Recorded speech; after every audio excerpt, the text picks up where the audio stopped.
Please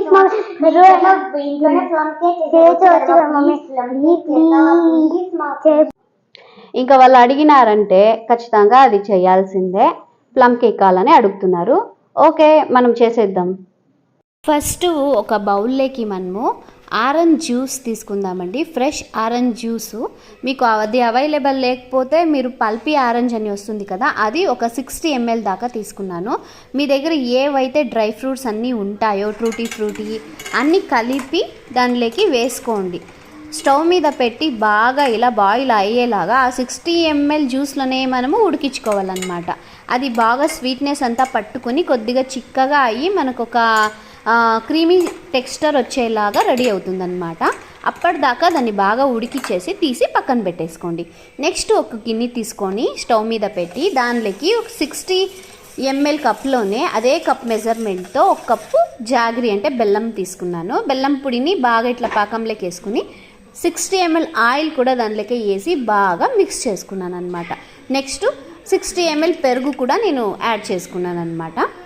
తర్వాత ఈ మూడిటిని బాగా మిక్స్ చేసుకొని బాగా కలుపుకున్నాను.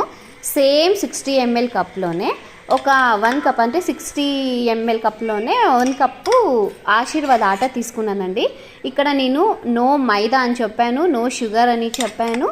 మీకు ఐడియా వస్తుంది అనుకుంటున్నాను. మన దగ్గర ఉన్న డ్రై ఫ్రూట్స్ కూడా యాడ్ చేశాను. నాకు చాక్లెట్స్ ఫ్లేవర్ కావాలా కాబట్టి కోకో పౌడర్ ఒక 2 స్పూన్ని యాడ్ చేశాను అనమాట. మళ్ళీ మన దగ్గర జాజికాయ ఉంటుంది కదా, ప్లమ్ కేక్కి మెయిన్ ఇంగ్రీడియంట్ అంటే ఇదేనే.